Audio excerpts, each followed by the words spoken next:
And I know that in this map with this kind of great big area in the middle, speedlings can be very powerful if I could manage to catch you coming in, sort of like what happened last match. Yeah, yeah. And I think that as soon as I saw all those Zerglings and Hydra, I was like, okay, I gotta go Colossi pretty quickly. And especially with that range upgrade is so essential behind the wall, or really anywhere on the map. But the range upgrade is huge for Colossi. And you'll see I Right. got my first one out right now.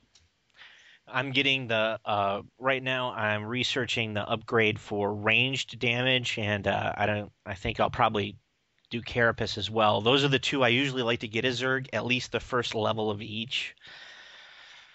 Because I find that I've watched replays and when you have like we about to I'm doing probing for an attack here. I see the wall you have built up and I don't want Yeah, and any I part of and that. I see you going away, and I didn't even see the and Colossus. I had not seen that Colossus, but that looked like trouble. So I go up here and I want to kind of gnaw away because I've actually caught people like this before that wall up here because that is a back door sort of.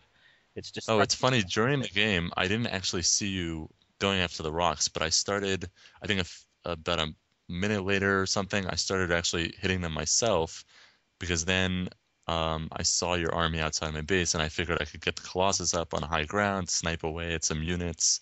Right. Um, but, but I didn't see you going for the rocks earlier. Well, that I might have actually had a chance at something if I had maybe the problem was you had those cannons. The cannons were shooting me. That's why I pulled off the attack because the cannons were hitting R me from up there. right, even though I didn't even notice the cannons shooting at you, which is funny. Yeah, and now you'll see me going after the rocks, and then I see your guys coming in. I'm like, oh, never mind.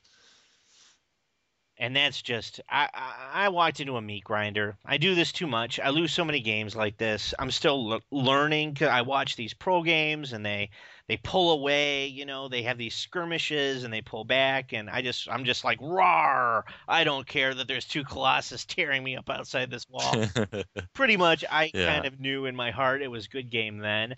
I was just laying an expansion now. I've got hardly any units back up. That was more or less an all in. I didn't macro very well while I was attacking. And this is War of the Worlds right here. Pretty much when I saw those colossi, that really was I about messed myself because I knew yeah, that was yeah, and they were like each one. This one's name is G, and this one right here next to him, his name is G2. oh yeah, yeah. And as soon as I repelled that attack, I knew that I just needed to march on you. I you had Um, them faster than and I guess actually looking at the time, it wasn't I should have expected them. I mean, I had been teching up, but I didn't expect him that fast for some reason. Nobody expects the good game Colossi. I yeah, just let yeah. you destroy my mineral line just for the satisfaction of it, because I know that's kind of satisfying to see that beam sweep through and disintegrate everything. A little bit. Sometimes I do, I have to admit, sometimes I stay after the match once the other guy has left and just take out the rest of his base. I'm It's just I putting it you know out what there. I do it as well. Oh, there's nothing wrong with a little, shade and frown now and then. And I bet more than one person listening to this has done the same. We'll see what happens in game three when we come back. Thanks for listening.